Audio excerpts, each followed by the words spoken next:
दोस्तों, जब भी आपके पास अपने फोन में किसी अनजान नंबर से कॉल आता है तो आप उसे नहीं उठाते हैं। आप ये सोचते हैं कि पता नहीं ये कॉल किसकी होगी, यानी कि आपको सामने वाले का कोई पता नहीं चल पाता है कि जो कॉल कर रहा है वो कौन हो सकता है।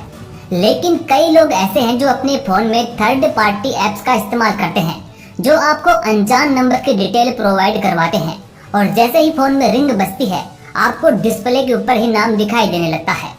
और दोस्तों, सबसे ज्यादा देश में जो ऐप इस्तेमाल किया जाता है वो है ट्रू कॉलर। आपने कभी ना कभी तो ट्रू कॉलर का इस्तेमाल किया ही होगा, या इसका नाम तो कहीं ना कहीं जरूर सुना ही होगा। दोस्तों, ट्रू कॉलर आपके फोन में ऐसी ही सुविधा उपलब्ध करवाता है कि जब अनजान नंबर से कॉल आता है या कोई स्पैम कॉल आता है तो ट्रू कॉलर हमें उसका नाम डिस्प्ले कर देता है। लेकिन काफी सारे लोग ऐसे हैं जो ट्रू कॉलर का इस्तेमाल नहीं करना चाहते। हालांकि वो ये तो चाहते हैं कि वो भी अनजान नंबर से कॉल करने वाले व्यक्ति का नाम देख पाए, लेकिन वो ट्रू कॉलर को इसलिए इस्तेमाल नहीं करते क्योंकि उन्हें अपनी प्राइवेसी का डर रहता है। और दोस्तों, काफी हद तक यह बात सही भी है, क्योंकि ट्रू कॉलर एक विदेशी ऐप है, इसलिए कई लोगों का इस पर विश्वास नहीं है।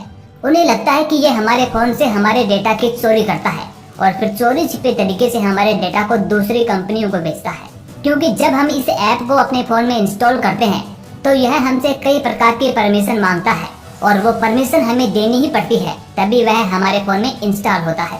तो लोगों को यह डर रहता है कि यह हमारे कॉल रिकॉर्डिंग कर रहा होगा, इसी कारण लोग इस ऐप पर अपना विश्वास नहीं जताते हैं।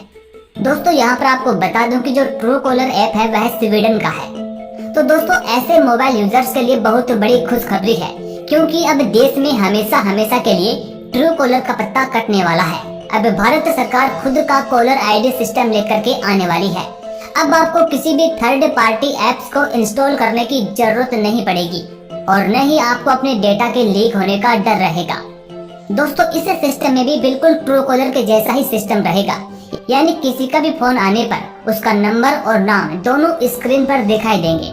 ऐसे में कॉल रिसीव करने से पहले ही लोगों को पता चल पाएगा कि उन्हें फोन करने वाले व्यक्ति का नाम क्या है। दोस्तों, इस सिस्टम को ट्राई यानी कि telecom regulatory authority of India लेकर के आ रही है, जो पूरी तरह से केवाईसी बेस्ड होगा।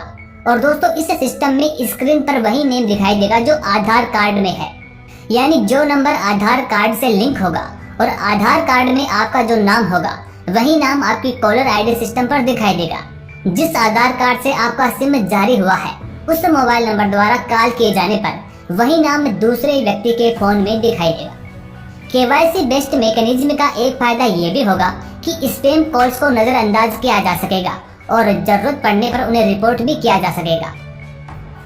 दोस्तों, इस टेक्नोलॉजी के आने के बाद एक दूसरा फायदा ये भी रहेगा कि फोन करने वाला व्यक्ति अपनी पहचान छिपा नहीं पाएगा, और ऐसे में वो किसी प्रकार का झूठ भी नहीं बोल सकता, धोखाधड़ी भी नहीं कर सकता, और इसके लिए किसी थर्ड पार्टी एप्स की भी जरूरत नहीं पड़ेगी। दोस्तों, अभी जो ट्रू कॉलर इस्तेमाल हो रहा है उसमें समस्या ये होती है कि वहाँ नाम तो दिखाई देता है, लेकिन उसका कोई वेरिफिकेशन नहीं होता है, वो कोई आधार कार्ड से लिंक नहीं होता है।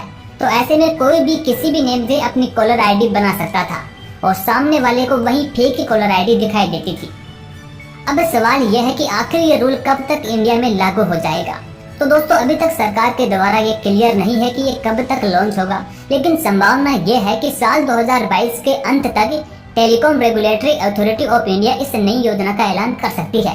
ट्राई ने इस रूल को लागू करने के लिए कई स्टेक होल्डर से बातचीत भी की है। हालांकि अभी तक यह भी स्पष्ट नहीं हुआ है कि जो आधार कार्ड में नेम रहेगा वही ट्रू कॉलर पे दिखाई देगा या उसको चेंज करने का ऑप्शन भी रहेगा। हालांकि फिलहाल तो ये अंदाजा लगाया जा रहा है कि जिस आधार कार्ड या पहचान पत्र से आपने सिम खरीदी है वही नाम ट्राई कॉलर आईडी सिस्टम में दिखाई देगा।